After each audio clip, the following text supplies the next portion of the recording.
Hello, brothers and sisters. I'm Deacon Seraphim Richard Rohlin, and this is the Great Rood Screen podcast.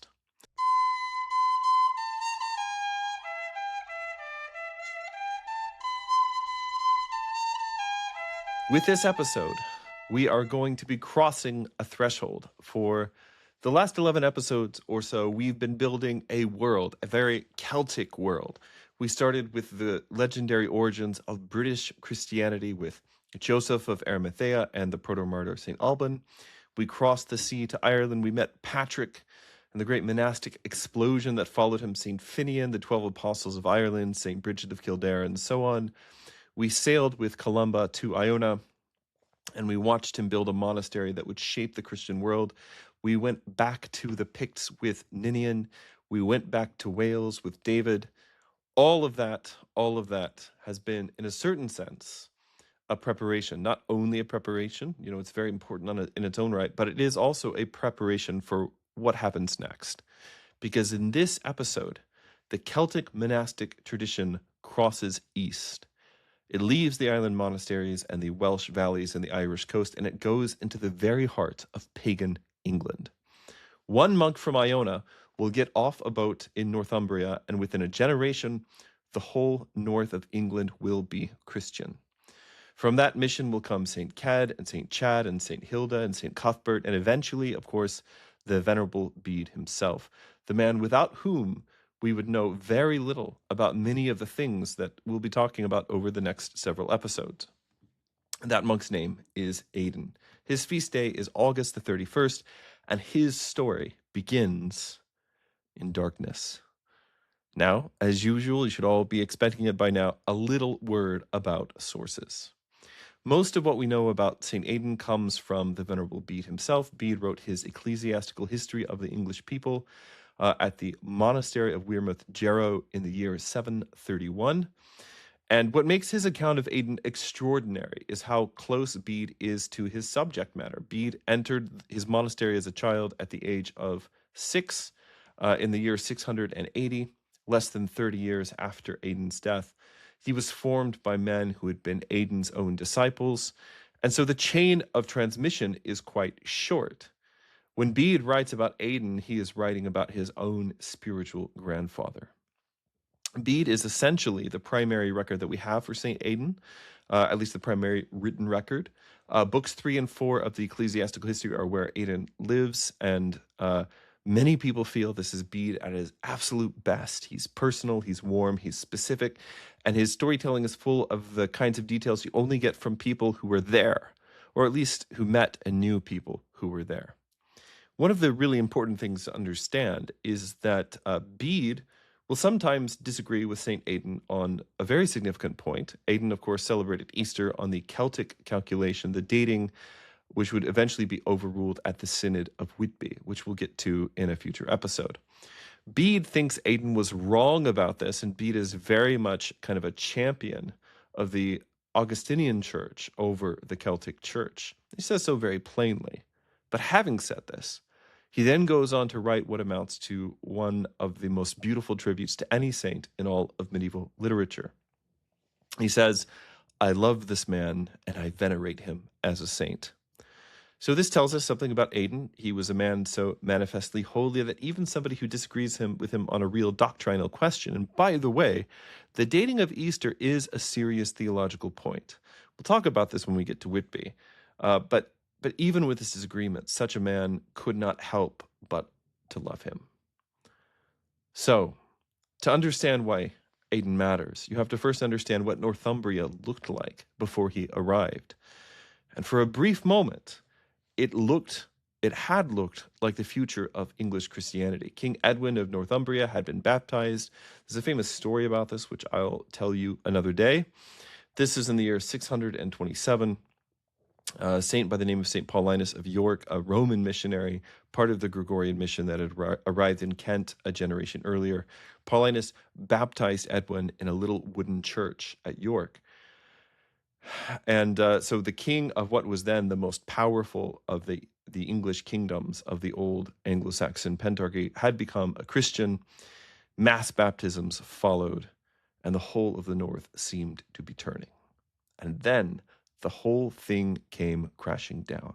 In 633, at the Battle of Hatfield Chase, Edwin was killed by an alliance of Cadwallon, the British king of Gwynedd, and Penda, the pagan king of Mercia.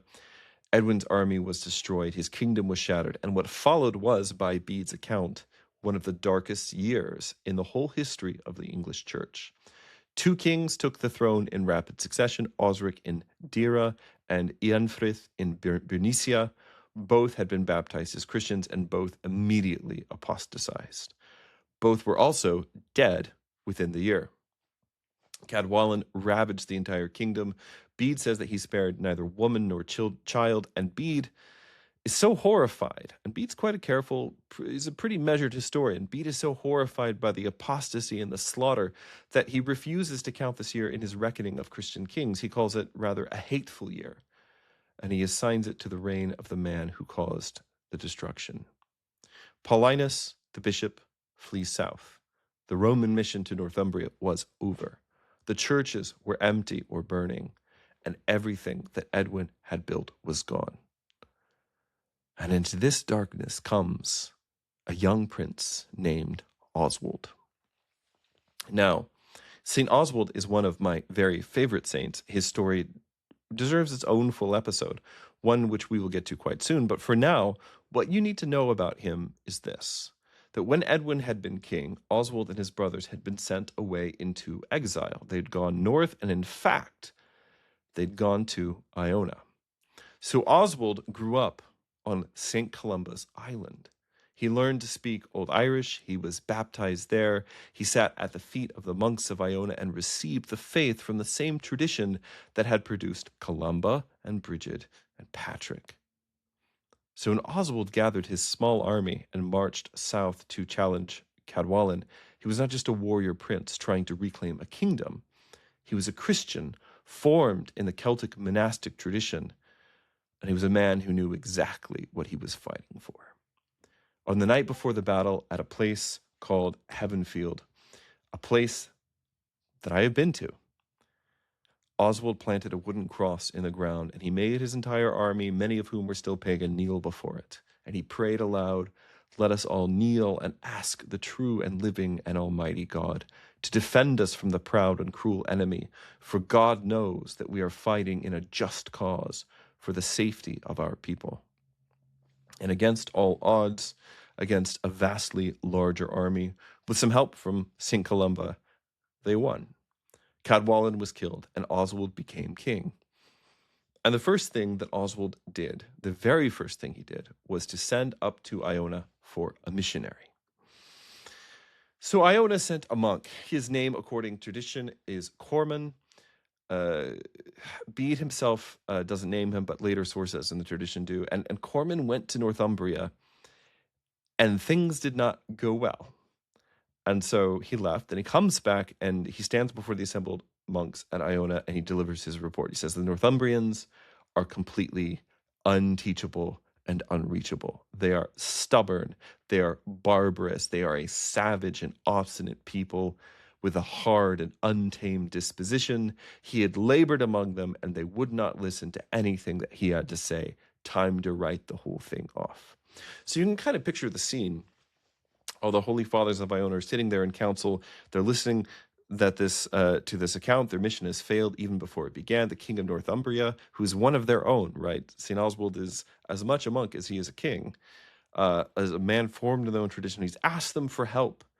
And the man that they sent has come home shaking his head and just saying the whole thing is impossible.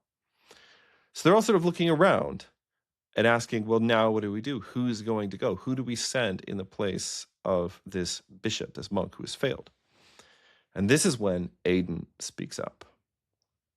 Bede says that he was sitting at the table with the rest of the brethren, and he'd been listening to this report quietly. And then he says, I imagine gently, because Aidan was a gentle man when he could be, "Brother, it seems to me that you were too severe with your ignorant hearers. You did not first offer them the milk of easier teaching as the apostle commands, until little by little they grew strong on the food of God's word. They might have been capable of receiving what is more perfect and of carrying out the more sublime commandments of God." Everybody turns and looks at Aidan. The assembled fathers look at one another and they say, great, let's send you. So, more or less on the spot, they consecrate Aidan as bishop and they send him back to Oswald. And Oswald was elated to see Aidan. Again, one has to assume they would have known each other before this. And so Oswald offers Aidan any seat for his episcopal church, any place in the kingdom. He can have York, which is, the royal city in many respects if he wants it. This is the great Roman city where Edwin had been baptized. He can have any fortress, any town, any seat. What does he want for his episcopal see? And what Aidan chooses is a tidal island.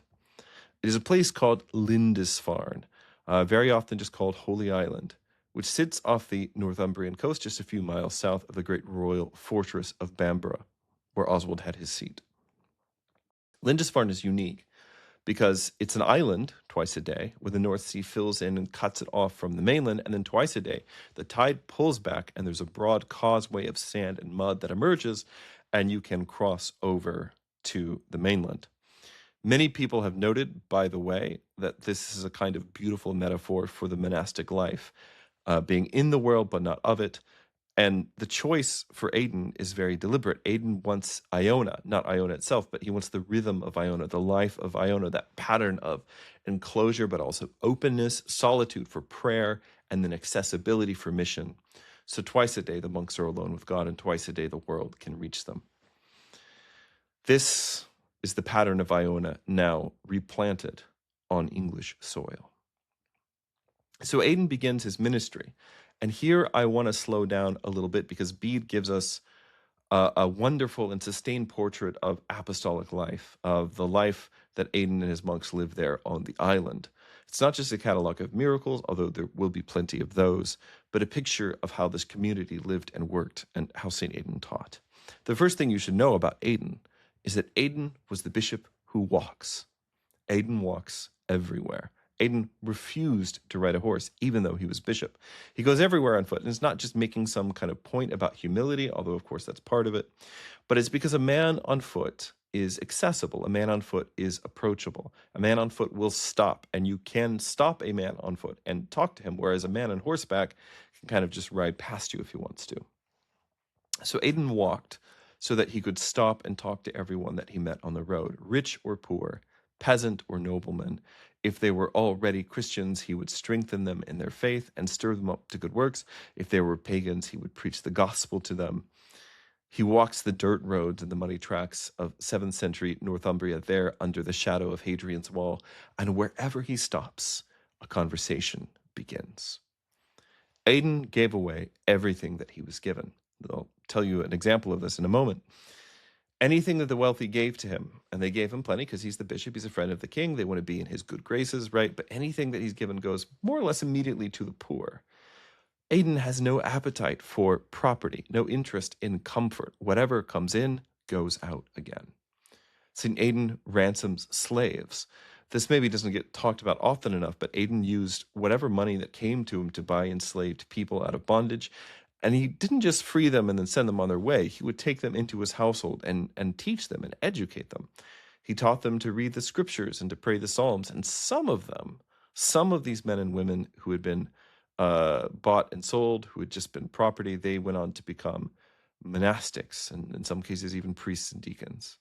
The ordained clergy of Northumbria grew under St. Aidan in no small part from those whom St. Aidan redeemed from slavery. Aidan's ability, to put it one way, was the ability to see people for whom God had made them to be, in a culture where somebody who was enslaved could be treated as though they were not quite human, as though they were, just something to be owned. Aidan looked at them and saw them as sons and daughters of God, and he treated them accordingly. Now, in the early days of the mission, Aidan doesn't speak Old English at all. He's an Irishman. He speaks Old Irish. He speaks Latin. The Northumbrians do not speak either of those languages. They speak Old English, which is the ancestral tongue, the precursor language of the language in which I am speaking to you now. And so when Aidan preaches, when the bishop of Lindisfarne stands before the Northumbrian people and nobility and proclaims the gospel, he needs a translator. And his translator is none other than King Oswald himself, who grew up on the island of Iona and who speaks Old Irish and who understands Latin perfectly. The king interprets for the bishop. The most powerful man in northern England at that time stands there patiently, turning Irish words into English words so that his own people can hear the good news of the gospel in their own tongue. And Bede simply says, how beautiful is it to imagine a monk who is the ear of a king and a king who listens to his bishop. So those are the early days of Aidan's mission. He and Oswald walking around the countryside together, preaching the gospel. I want to offer something of a personal reflection here in regards to St. Aidan. St. Aidan was one of the very first Celtic saints who really interested me, and I couldn't entirely tell you why. I think part of it's that when I was younger, I just thought the name sounded cool, to be totally honest, and it is a pretty cool sounding name. But last October, when I stood in the ruins of the priory at Lindisfarne with the stones of his monastery all around me, I realized that in a lot of ways, my whole pilgrimage, that pilgrimage that I took from Iona to Lindisfarne to Whitby to all these places, many of which I'll be telling you about over the course of this series, had been an attempt to trace the journey of St. Aidan, right? So we left Iona and we headed for Lindisfarne, and we likely came much of the same route that he would have taken from Iona. And the further that we walked into his story, the more I came to love him for who he was, but also for whom he refused to be. The Ionian brothers had first sent a bishop, a learned, zealous man, but also with a kind of rigid personality that mistakes harshness for holiness, something we still have a problem with today.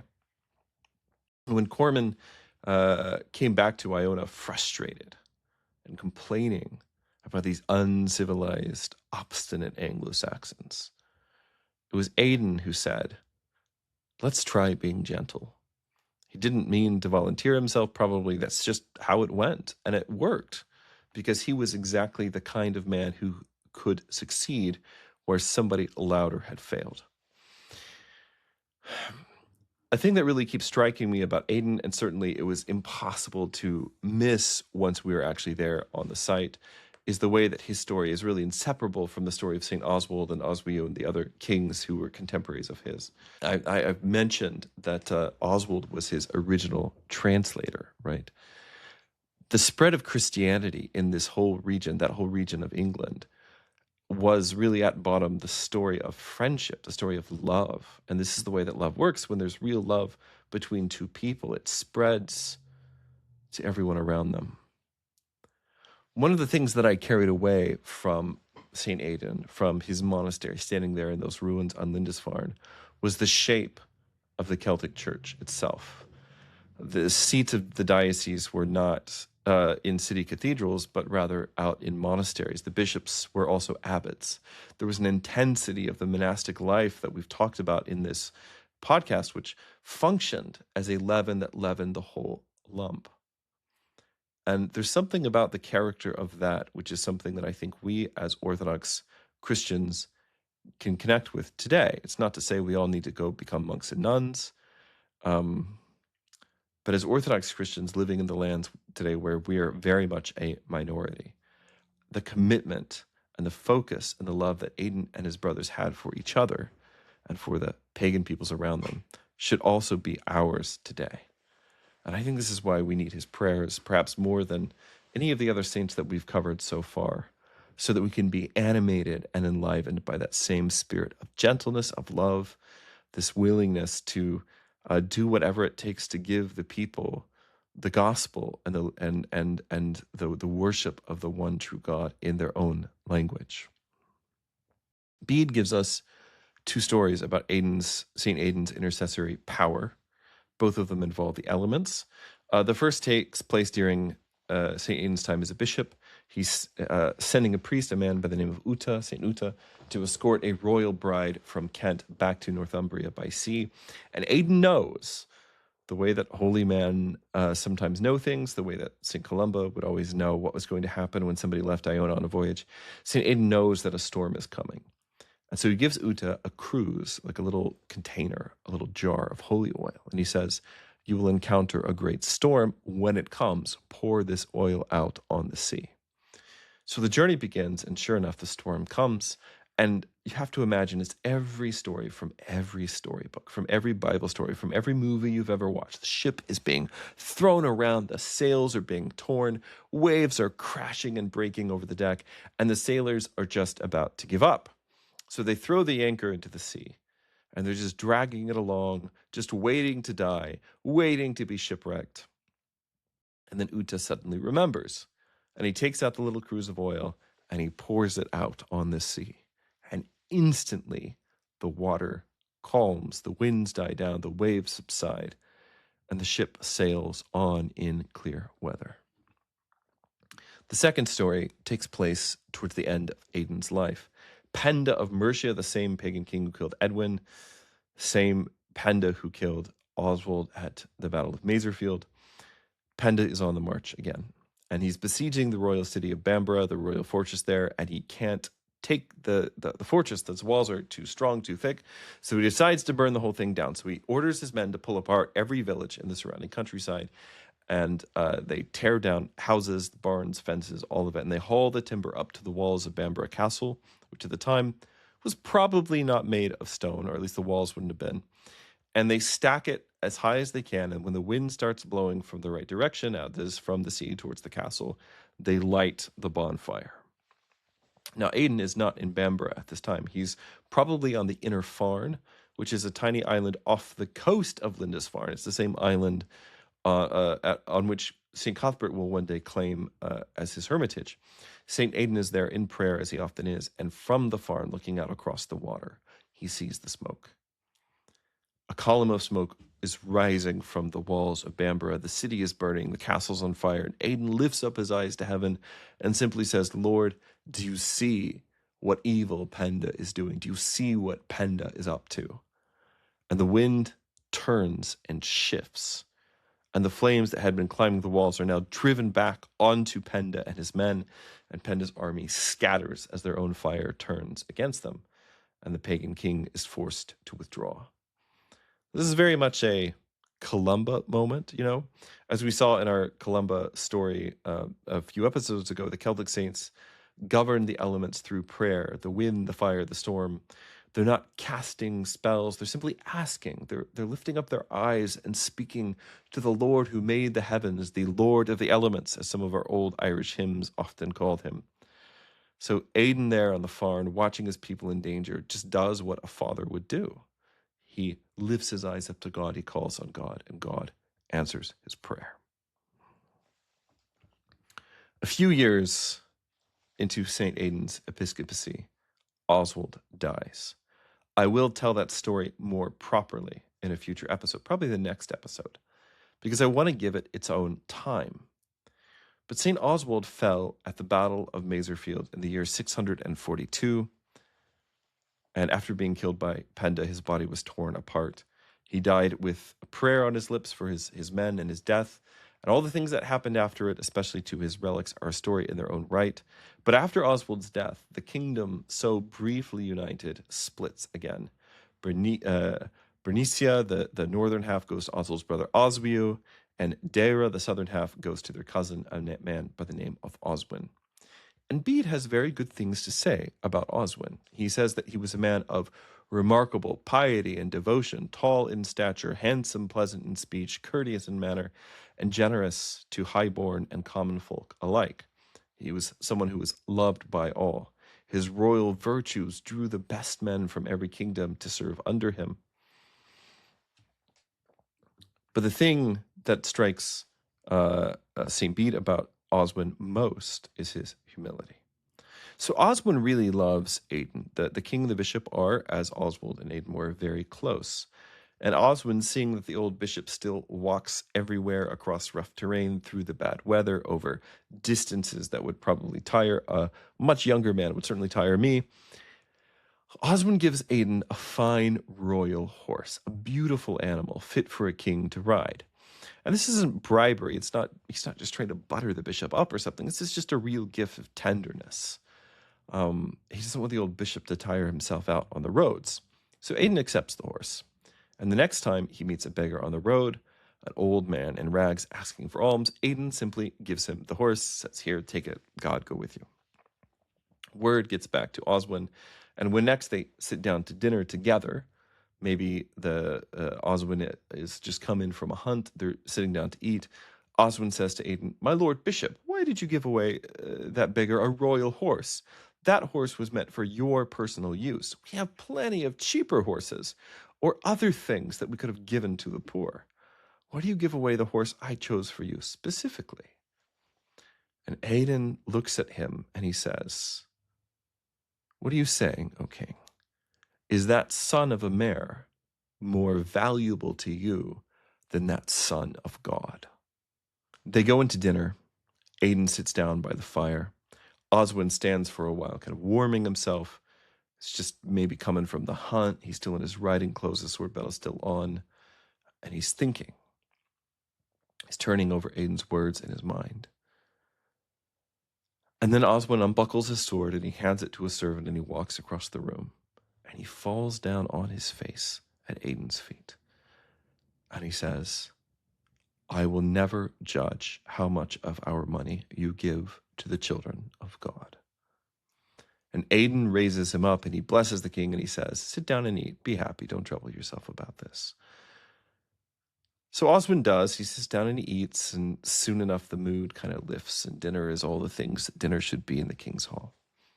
But Aidan begins to weep. Tears are running down his cheeks, and his chaplain, a man by the name of Britta, asks him quietly in Irish so the courtiers around don't overhear or understand. He says, "My lord, why are you weeping?" And Aidan says, "I am weeping because I know that the king will not live long. I have never before seen such a humble king. This nation is not worthy of such a lord." And of course, not long after, Oswin is betrayed. Oswiu, his cousin, the king of Bernicia, raises an army against him. Oswin gathers his own forces, but when he sees that Oswiu's force is far larger, he decides not to fight. He's not going to lead his people into a slaughter which they cannot possibly win. So he disbands his army. He sends his men home. And then he goes with one loyal soldier to the estate of a man whom he trusts, a man by the name of Hunwald, at a place called Gilling. And there, Hunwald betrays him, and he gives up Oswin to Oswiu's men, and they murder him. Oswin, the humble king, the man who fell on his knees before his bishop and promised never to question his generosity, Oswin is killed at Gilling. And the soldier who stays with him is also killed beside him. 11 days later, some say, at the very moment that he received the news of the king's death, Aidan dies. Aidan dies at Bamborough, not on Lindisfarne, but in the church there at the fort. He's probably been traveling around the diocese, visiting churches, preaching, strengthening the faithful, doing his job as a bishop, and as an old man, he falls ill, and so as he's serving, they have to sort of prop him up against the wall of the church, against a post, and they're leaning against that wall, supported by that very building that he's built for the faithful to worship in. Aidan gives up his spirit. And as I said, some say the moment he dies is the moment in which he hears the news of Oswiu's death. Aidan dies on August the 31st in the year of our Lord 651, 16 years after he had stepped off the boat from Iona. They carry his body back to Lindisfarne and they bury him there in the monks' cemetery in the ground of the island that he had chosen because it reminded him of Iona. Now, there's a detail here which is very important to the story, and that is that sometime after Aidan's death, a church in Bamborough burns to the ground. The whole building is consumed. The roof falls in, the walls collapse, everything turns to ash and charcoal. Everything except for the post. The post that Aidan had leaned against when he died is untouched by the flames. The fire consumed the church on every side of it, and the post stands there in the ruins, unmarked. They rebuild the church. Years later, it burns down again. Second fire, another total destruction, and yet again, the post survives. After the second fire, they take the post out of the wall and they bring it inside the new church and they place it in the sanctuary. And there the healings begin. People who are sick come to the post, they take away splinters from it, and they are healed. Aidan's body is gone from Bamborough. Still, the current location of his relics are unknown. It's quite possible that they would have been moved from Lindisfarne to keep them safe from the raids of the Vikings. But his last resting place, the piece of wood that he leaned against as he died, would not be consumed. And just as a personal note, when I visited Lindisfarne and Bamborough in October of last year, in 2025, the post was still there. And the church, at some point after the Middle Ages, or during the Middle Ages, maybe the late Middle Ages, when the current parish church at Bamborough, which is dedicated to St. Aidan, was rebuilt, the post was taken and ultimately is used as one of the ceiling rafters that's up there towards the back of the church now. If you ask when you can go in, they'll show you where it is. I want to end now by reading you this tribute from the Venerable Bede. I said at the beginning that Bede had very strenuous disagreements with the Celtic Church about things that are not trivial, though they might seem to us to be so today, things like the date of Easter, which is actually quite important. But the thing that Bede says is this, that whatever Aidan was wrong about, the thing that Aidan loved and venerated and preached, was the same thing that Bede himself loves and venerates and preaches, which is the redemption of the human race through the passion and the resurrection and the ascension of Jesus Christ. When he describes the man, he says that Aidan's life was different from the slothfulness of our own times. Of course, when Bede says our own times, he means his own time, right? Not to say anything about the slothfulness of our times today, right? All who walked with him, the tonsured monks and lay people alike, were required to meditate, to read the scriptures, to learn the Psalms by heart. If you have some ideas that in the Middle Ages, religion was really just something that was for the educated elite, something that the common people tolerated but weren't really invited to participate in, that was not Aidan's church. This was Aidan's daily work. Aidan never gave money to powerful men. Whatever he received from kings and wealthy people, he distributed to the poor, or he spent to ransom those who had been unjustly enslaved. He never sought or cared for worldly possessions. He rejoiced to give to the poor whatever gifts he received from kings or rich men. He was a teacher who lived what he taught. He was not one who taught one thing and practiced another. He did not seek out the things or desire the things of this world. All these things, Bede says, I greatly admire and love, because I do not doubt that they were pleasing to God. And so say we all. And there was something about standing on the beach outside of Bamborough that I cannot quite shake. Standing there, I could see the little white house, the little white lighthouse of Insular, the island where first St. Aidan and then later St. Cuthbert would go in search of a deeper solitude than even Lindisfarne could give them. And away to the side, across the same stretch of sand, there is Lindisfarne itself, the holy island. All of these places are close together, probably no more than a day's journey in the old days. And the point of it kind of sunk in for me slowly as I was just sitting there on the beach. I'd hurt my foot that day, actually, and so I was just kind of sitting there at the foot of Bamborough Hill and thinking about St. Aidan on Lindisfarne and St. Oswald ruling from Bamborough, and how they could stand and look out and know that the other person, the other saint, was there praying for him, supporting him, sending messengers when one of them needed the other. And of course, there was the North Sea itself. I'm the sort of person who can watch the sea all day long, the same way that you can watch a fire, right? There's some kind of ancient memory at work there, something I can't get enough of. Going into St. Aidan's Church in Bamborough was not originally on our itinerary, and so that only made it more surprising and more overwhelming. As I mentioned, the beam against which Aidan was leaning as he reposed is still there in the church. But also up near the high altar off to the left, there is a shrine that marks the very place on which St. Aidan is said to have breathed his last. And to be able to go to that spot, there's an icon of him there, an Orthodox style icon there. To venerate it alongside my brother clergy was overwhelming and beautiful. And then as soon as we stepped out of the church, over the sea, there was a rainbow. I don't think I'll ever forget that. As we were leaving the church to head south towards the relics of the Venerable Bede and of St. Cuthbert and St. Oswald, the rector of the parish, the Church of England rector, came up to me and introduced himself and asked what had brought us there. And I told him I was an Orthodox deacon and that we were a group of Orthodox clergy on pilgrimage.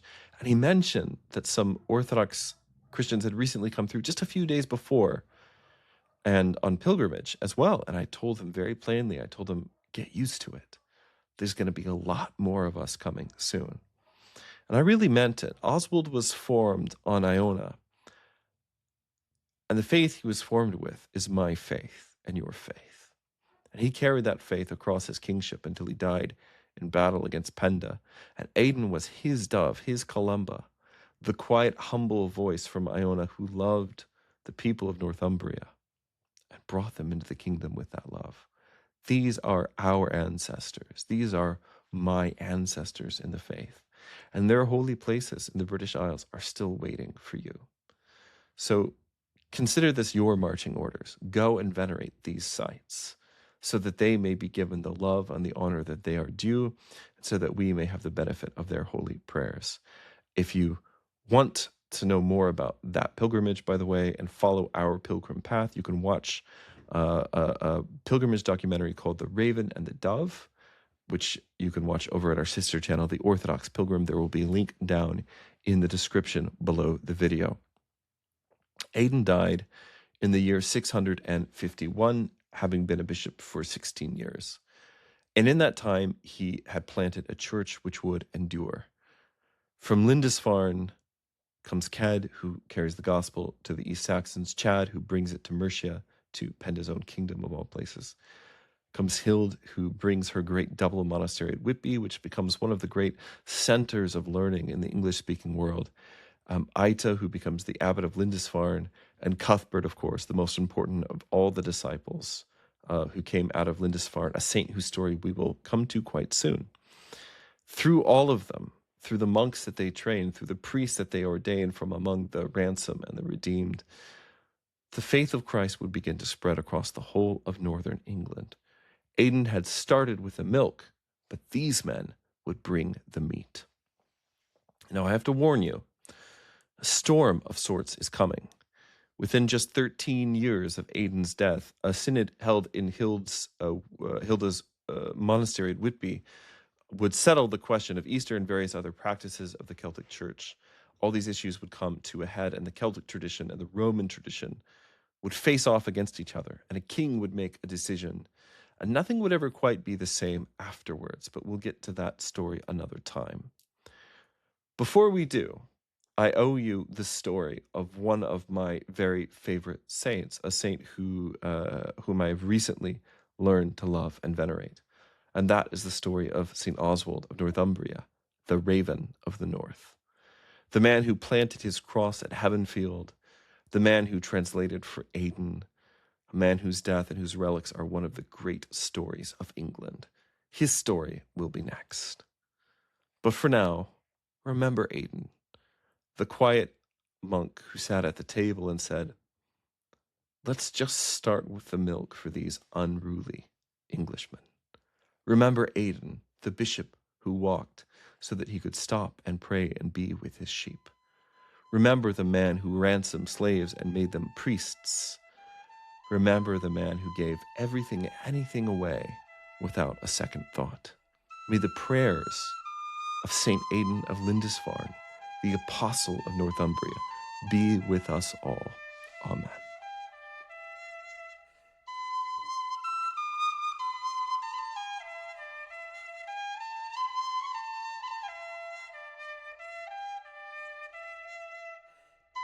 You have been listening to the Great Rood Screen, the story of men and women who sought the kingdom of heaven in the mists of the British Isles.